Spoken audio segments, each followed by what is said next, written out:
Hello, this is Julian with Coffee Reviews, and today we'll be reviewing the Hamasho Natural Processed Ethiopia from Leaves Coffee Roasters. And there's the bag right there. And Leaves, based out of Tokyo, Japan. And they're a coffee roaster that's appeared on this channel on several occasions, including last year when we visited their coffee shop out in Sumida City. And I actually found this coffee at a coffee shop in Vancouver, and I decided to pick it up for two reasons. The first of which being that we're making a push to review more natural processed Ethiopian coffees this year.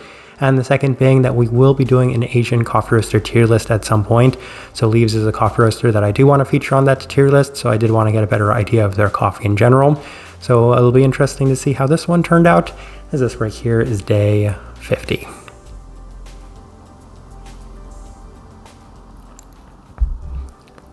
And recipe we went with for this coffee was our standard recipe at a 16:1 water to coffee ratio, brewed at 96 degrees Celsius, about 205 degrees Fahrenheit.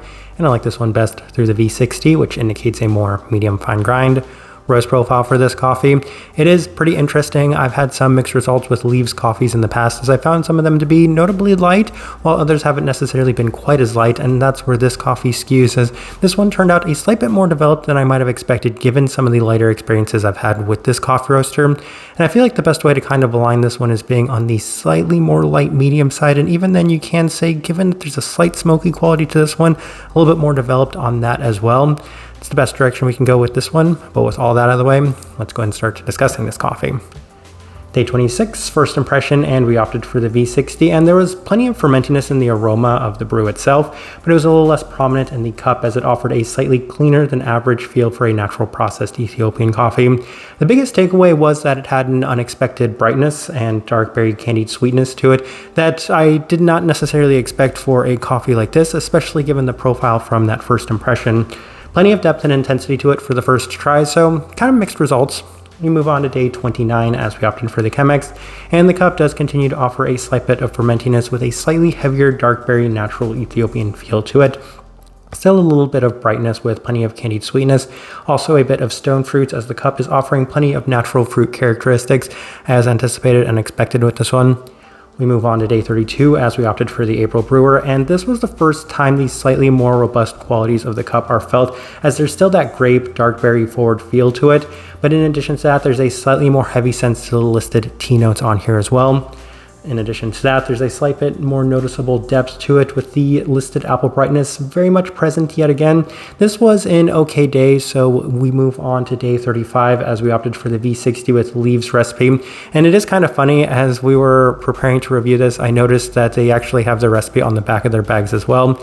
But their recipe does have a lower extraction recipe to it. So that is lower ratios at, I believe it's a 15:1. Yeah, 1 to 15.3. And then a 90 degrees Celsius temperature. So yes, this one definitely does skew on the lower extraction side of things. And it left us with some mixed results, as there was less fermentiness at the cost of plenty of the fruit intensity that we had experienced earlier. And that's always an interesting trade-off for me. Do I really want to kind of lose a lot of the intensity and a lot of the positive aspects of a coffee in place of maybe toning down the more robust qualities to it? Berry components are a little bit more subtle with a heightened focus on the savoriness and still plenty of that apple-like brightness in a slightly reduced sense. So definitely mixed in that regard. Day 38 through the Chemex with Leaves recipe, and pretty similar results to the previous day, as it felt a little diluted in some of the more robust fruit characteristics at the cost of a little less fermentiness. Development also felt a little less prominent and noticeable, as there was a little less of that slightly hindering smoky quality.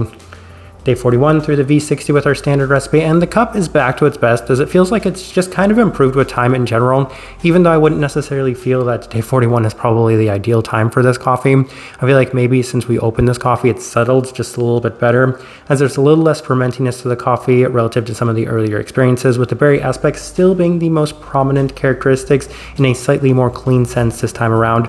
Just better definition to the fruit aspects overall, so as a result, it was notably better on this day, best experience we'd had up to this point. Day 44 through the Chemex with our standard recipe, and it has reverted back to some of its earlier shortcomings with the more heavy, robust qualities and plenty of the development being felt yet again. Heavier fruit profile at the forefront with a little bit more of the tea-like aspects once again. So this was just an okay day, and that's why we reverted back to our standard recipe on day 47 with the V60, and it was back to its best with a slight bit heavier definition to the coffee in terms of that rich grape candy, and still plenty of that palm fruit like brightness as well. There's an interesting near hoppiness to the cup, which I did find pretty interesting, especially given that it's the first time I'd experienced it and it came at the end, and it's very much that hoppiness that I've experienced from a number of other coffees, which oftentimes I describe as being reminiscent of IPAs, and it could just be a little bit of a one-off from this coffee, though I am experiencing it a little bit more on this day as well. All right, let's go ahead and put up the tasting wheel so you can see what we're getting.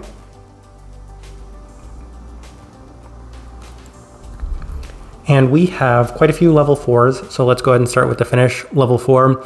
And it's always a win for me these days when a natural or a more processed coffee in general does not score a level 5 in terms of the finish, because oftentimes it can be a little overbearing. And I continuously harp on that anytime we do discuss these sort of coffees, mostly because a level 4 is actually a very good thing when it comes to that finish. And this one, it does finish in a couple of ways, so it does have that slightly more robust finish to it. In addition to that, it does have plenty of that brightness that seems to linger a fair bit. So two things that aren't necessarily the most important qualities for me, and towards the end, it also had that slightly hoppy feel to it. So an interesting finish, not necessarily my preference for the finish, but the best thing I have to say about that is that it wasn't an overbearing finish in any regard. Sweetness, level 4. And the sweetness is kind of interesting because I think on paper you'd expect this fully to be a fruit sweetness, but the fruit sweetness does come in a slightly more candied sense. And I don't quite recall which coffee roasting machine Leaves does use. If I remember correctly, I think that they were using a Probat when I visited their shop, but I would not be surprised if they no longer use that. I'd have that information wrong, or if they've changed in any sense, but it would kind of explain the sweetness being maybe a little bit more candied as opposed to just truly fruit forward. But nonetheless, I found it to be skewing a little bit more in that direction as opposed to just being exclusively fruit forward. Acidity level 4. So there definitely was a fair bit more brightness than expected. And when I saw the apple note on here, I mostly just kind of disregarded it. I was kind of looking at the other things that were listed on this coffee to kind of figure out what sort of profile I should be experiencing from it. And that's why I was really surprised to have that brightness just kind of shoot up on that first impression and kind of linger throughout the entirety of the time we were working on this coffee. So plenty of brightness. I think that's a nice positive for a lot of people that look for that in their coffees. Berry fruit, level 4, and I think once again they had some sort of grape note listed on here, fully in line with a lot of the expectations that we had, given that that's usually the case, either that or something a little bit more in the stone fruit-like sense for these natural processed Ethiopian coffees, and this one certainly had an abundance of that, especially in that darker berry sense. Citrus fruit, level 4. And I think what might be a little bit more interesting about that note is that towards the end, I was feeling it a little bit more in that slightly more citric hopsy sense, which I kind of mentioned, but it did have a little bit more of a citric quality throughout the entirety of the rest of this coffee as well. I think it just seemed to maybe shoot up a little bit more towards the end of this one.